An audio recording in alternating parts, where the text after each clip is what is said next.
এখন আমার খাটের থেকে ওঠানামা করতে খুব কষ্ট হয়, তাই ভাবছি খাটটা একটু এগিয়ে নেব, কারণ খাটের আমি ওই পাশটায় শুই, আর ওই পাশে নামা ওঠা করতে অনেকটা কষ্ট হয়ে যায়। আর এই পাশে শুলে পরে আমি ডান কাত হয়ে ঘুমাই, যেহেতু ডাক্তার আমাকে বলেছে বাঁ কাত হয়ে ঘুমাতে। তো চেঞ্জ করলে পর তোমাদের সঙ্গে শেয়ার করে দেবো।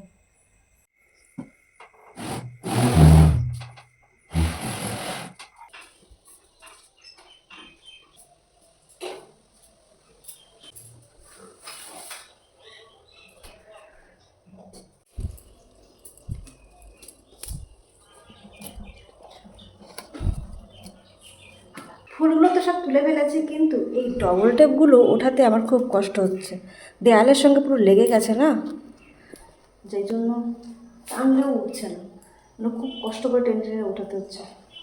দুপুরবেলায় ভাবলাম একটু ঘুমাবো, কিন্তু ঘুমের মধ্যে মনের মধ্যে চলছে যে নতুন ড্রেসটা পরে একটু রিলস বানাই, তাই আবার উঠে পড়লাম।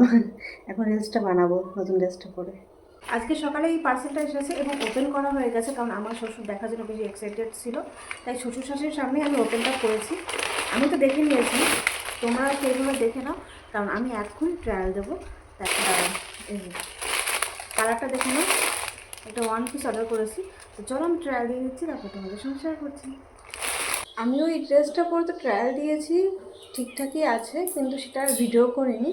আর একটা ড্রেস পরে নিলাম, যদিও বা এটা আমার অনেকদিন আগেকারই ড্রেস, এখনও ফিটিংস হয়, তাই জন্য একটু পরে ভিডিও বানালাম।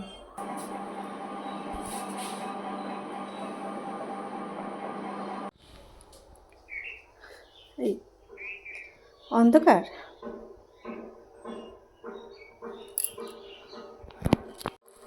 বেশিরভাগ মানুষই জানতে চায় যে আমার কত উইক চলছে বা কত মাস চলছে। আমি এখন আপডেট দিচ্ছি না, পরে জানিয়ে দেবো ঠিক। আজকে এই জামা কাপড়গুলো ধুয়েছি, বেশিরভাগ আমার বরের জামা কাপড়ই আছে এখানে।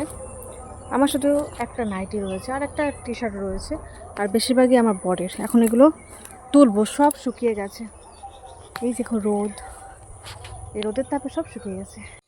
আমি এই অবস্থায় এত এত জামা কাপড় কী করে ধুই, একজন আমাকে কমেন্ট করেছে, তো আমি যতটুকুনি পারি ধুয়ে দিই, আর বাদবাকিটা আমার শাশুড়িই করে ফেলে। হালকা জামা কাপড়গুলো আমি নিজেই ধুই, শাশুড়িকে দিই না, আর ভারী ভারীগুলো আমার শাশুড়ি নিজের থেকেই ধুয়ে দেয়। হঠাৎ করে আজকে রেডি হলাম, এই যে আমার সাথে সমস্ত গিফট, এই গিফটগুলো এখন আমি দেখবো এবং তোমাদেরকেও দেখাবো কে কী গিফটগুলো দিয়েছে, তাই জন্য শাড়িটা পরে রেডি হলাম। আর এই গিফটের ভিডিওটা তোমরা বড় ভিডিওতে দেখতে পারবে। আমার সাদের অনুষ্ঠানে এরকম আলতা সিঁদুর আমি অনেক পেয়েছি, তার মধ্যে দুটো বাইরে বের করলাম এখন, কারণ ওই যে পুজোর জন্য আমার শাশুড়ি আমার কাছে সিঁদুর চেয়েছিল, তাই আমি একটা বের করে দিলাম। ঠিক আছে, আলতাগুলো পরে পরে শেষ করতে হবে এখন আমার।